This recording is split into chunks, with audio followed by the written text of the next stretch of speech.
What were the hidden messages in Irving's dream? How does consent work in Mark and Helly's situation? And what were the weird replicas we saw in this episode? We'll be covering these questions and more in this video. Welcome to Square Eyes, a channel where we recap, review and take a sideways look at your favourite TV shows.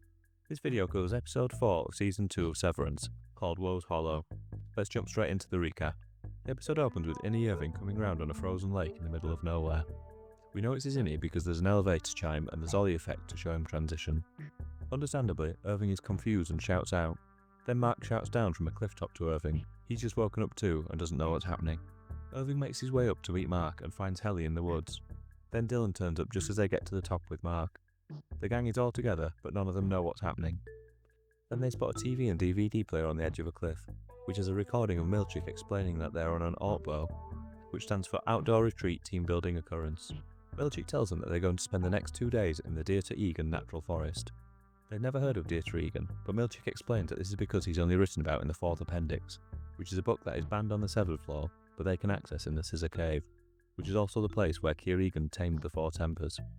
Milchick reassures them that they will receive help along the way to the Scissor Cave to find the 4th Appendix, and we quickly see that the help he's referring to are the replica Innies. The first one is Mark, dressed in office wear and pointing them in the direction they should be going. We only see his other Mark from a distance, but something looks a bit odd about him. The MDR team head off in the direction Mark's doppelganger was pointing and trek through the woods. Then they see another Helly pointing them in the direction of the Scissor Cave. Inside is a shelf with the 4th Appendix in. Helly reads the opening chapter, which confirms that Keir had a twin called Dieter. We then hear an excerpt from the book that suggests that Dieter enjoyed himself a bit too much. They leave the cave with the book and follow the directions indicated by a very strange looking Dylan replica. Something looks weird about his feet, like they're hovering above the snow somehow. As they walk some more, Helly and Mark talk with Irving watching on suspiciously. Later, Irving warns Mark to be careful with Helly because he doesn't trust her. He's sure she lied about her experience with her outie. Then the replica MDR team members can be seen on the top of a waterfall. Before we can ponder this mystery too long, Milchick appears and explains that they are their twins, just like Keir went into the woods with his twin. They are now in Woe's Hollow, the name of this episode, and the same location that Keir went in the passages described in the 4th Appendix. Milchick guides them to a camp that Lumon have provided for the MDR team, with tents and campfires. It's most likely the first time the Innies have seen a naked flame, so they're all very impressed. Later, Helly visits Irving in his tent and he confronts her about what she really saw in the overtime contingency. She evades the question, but Irving won't let it drop. We find out that his suspicions are valid when Helena's fake Helly persona slips from her face. She realises that she's not winning Bert over and her expression changes in an instant and we see Helena as her normal self for a moment. Then Milchick reads more from Appendix 4 while they're gathered around the campfire. He describes in graphic detail how Keir's brother Dieter died by being consumed by nature. Then, in the story, Keir goes to the waterfall and encounters the Woe Temper, a half-sized, ghostly-looking woman that is illustrated in the appendix.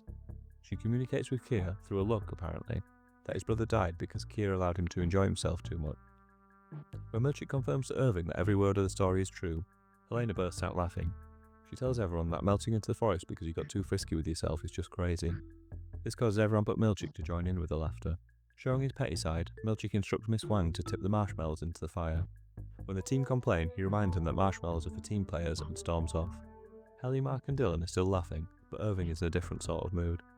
I think he's worked out that it's Helena, or at least suspects something similar. He confronts her again about what she saw on the outside. He wants details of the night gardener she claimed she'd spoken to. Helly keeps quiet under Irving's questioning, and Mark defends her. This leads to Irving scolding Mark for making Google eyes at Helena when he's still not found his wife. Things get pretty heated, and Helly explains to the others that Irving's only acting like this because of his sadness about Bert retiring. Irving storms off and the campfire is over. Next we see Mark making a late night visit to Helly's tent, and one thing leads to another. The fact that it's Helena, not Helly, opens up some murky issues around consent. Mark clearly looks to be enjoying the experience, but he doesn't change the fact that he's not with the person that he thinks he is.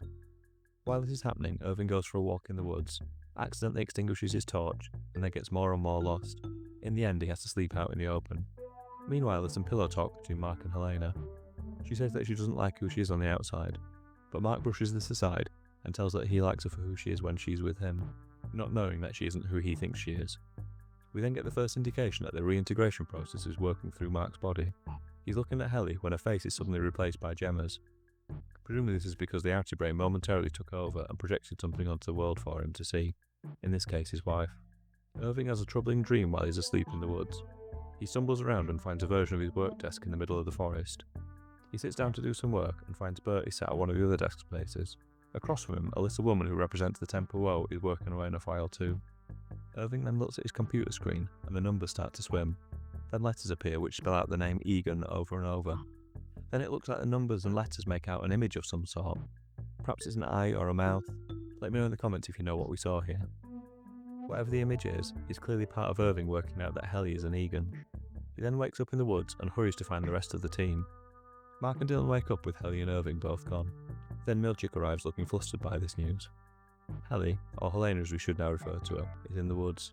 She's staring at the waterfall, suggesting that she finds the Egan family connection to this place significant, even if she laughed at Milchick's storytelling the night before.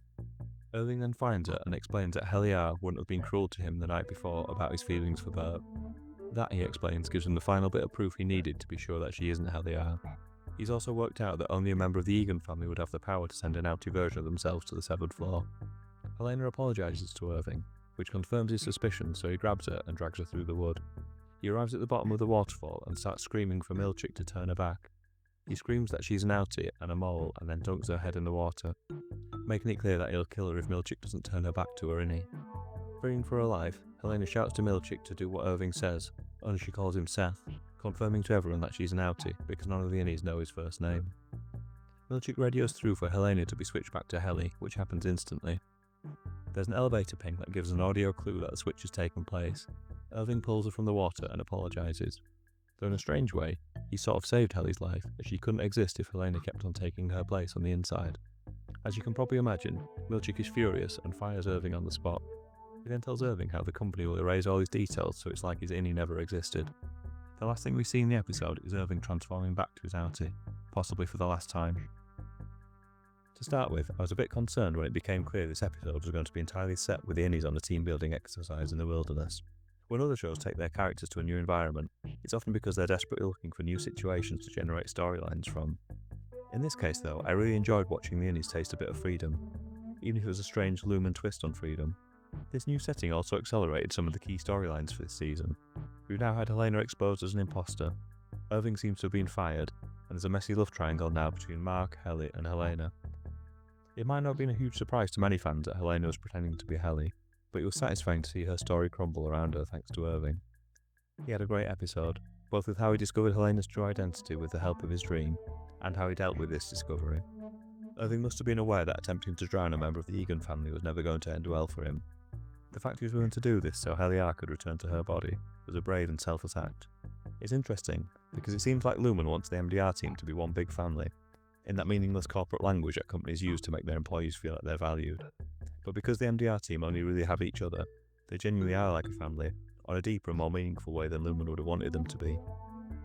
Mark and Helena getting together in the tent was another huge moment in the show, and it opens up some very tricky conversations about consent. For example, Mark didn't really consent to do that with Helena, he thought it was Helly in the tent with him. Equally, Helena has taken control of Helly's inner life without consent too, by occupying her body on the severed floor.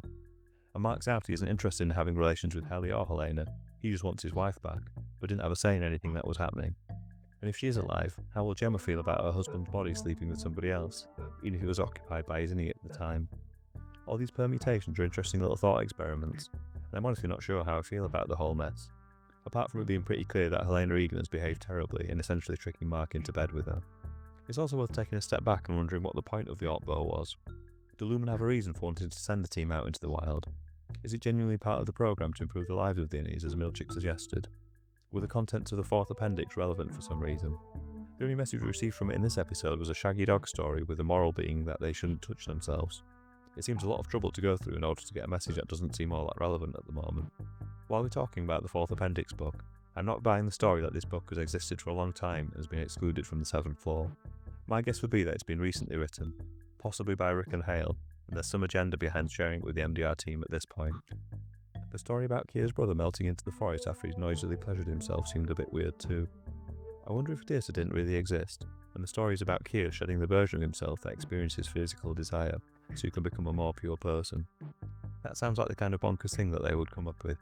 A new mystery introduced in this episode was the twins of the MDR team that guided them through the woods. There was something really off about these people, and it seemed pretty certain that they're relevant to Lumon's work somehow. I think it's possible that they were actors dressed to look like the MDR team, or maybe holograms, could have been clones. or the whole experience could have been a simulation and they were just computer code. We don't have enough information to know, but I think it's deliberate that each one looked wrong in some way, and hopefully we'll get an explanation later. I think my initial fear that the change in location of this episode would spoil things was unfounded. In fact, being in a new environment actually accelerated some of the plot lines, as it gave Helly and Mark private time which they wouldn't have easily had in the office, and Irving was able to bring his suspicions about Helly into the open. The fact that they were out in the wild rather than on the severed floor gave Irving more power in that standoff with Milchick at the end, and made it more believable that Milchick would switch Helly back into her body. All in all, I think this was another great episode. It made me even more excited for the rest of the season. My favourite line in this episode came straight from the story in the 4th appendix, where Kia wrote that his twin brother spilt his lineage upon the soil. It's a phrasing that I've not heard before, but it instantly makes sense. It's exactly the kind of silly, flowery language that Lumon's religious texts always seem to have, as well as being obviously quite funny. Irving's dream sequence revealed a file that he was working on at his computer called Montauk. There are a variety of possible meanings behind this name. Who knows which of any of them are true? Firstly, "Meet me in Montauk" is a line from the film Eternal Sunshine of the Spotless Mind, which has many similar themes as Severance, given that the story is based around a technology that allows people to have their memories removed. According to conspiracy theorists, Montauk is also rumoured to be a place where the CIA carried out bizarre psychological experiments on people. The mind control and drug-related experiments that are alleged to have been carried out aren't a million miles away from Lumon's activities. It's also worth noting Montauk was the working title for the TV series Stranger Things at one time. While it could just be a coincidence, it feels like Irving's dream sequence was deliberately made to look like the Upside Down from Stranger Things. There was also a widely reported newspaper story about a creature called the Montauk Monster in 2008. It was first believed to be the body of a monster washed up on the shore in Montauk, but it was later revealed to be a waterlogged corpse of a raccoon. In this episode, the MDR team find a corpse of what looks like a seal, which feels like a nod towards the Montauk Monster story. If you felt like the scene where Helena was submerged underwater was familiar, then you were correct, because in the first episode, the animated version of Helly replicates this exact shot when they show her bobbing for pineapples. When Milchick radios through to return Helly to her body, he asks that the Glasgow block be removed. Glasgow was one of the overrides we saw in the menu in Season 1, when the overtime contingency was activated. There were a variety of other overrides displayed too, so it's likely that Lumon will use these other overrides to monkey around inside the heads of the severed employees at some point in the future. When Irving tells Dylan to hang in there at the end of this episode, is most likely a reference to the poster we saw earlier in the season, which showed Dylan accessing the overtime contingency with the caption, "Hang in there." It's possible that this was Irving instructing Dylan to do the same thing again, maybe so he can bring Irving's innie back to life. Also, in trivia that isn't really related to this episode, John Turturro has recently been working the catwalk in Milan Fashion Week. This flair for modelling maybe explains why he pulled off the outdoor outfit so well in this episode. I think the next episode will see us back on the severed floor, but obviously there'll be the events from this episode that'll need to be resolved. So we'll find out if Milchick really did fire Innie Irving. If he has gone, then it's possible we might see a new member of the MDR team, which I'd expect to be one of the 3 new members we saw in the first episode of this season. It's also going to be interesting to see how the news of Helena being on the severed floor will be digested. I suspect we'll get a look at what's going on in the outside world too. Mark's reintegration process is still in its early stages, so we've got a lot more to find out about that. And there's likely to be some fallout for Helena and Milchick from the senior staff at Lumon, after all the problems they had with the Orkbo. Thank you for watching all the way to the end. Please like and subscribe if you've enjoyed the video. I'll be back with a video about the next episode shortly after it comes out. Goodbye.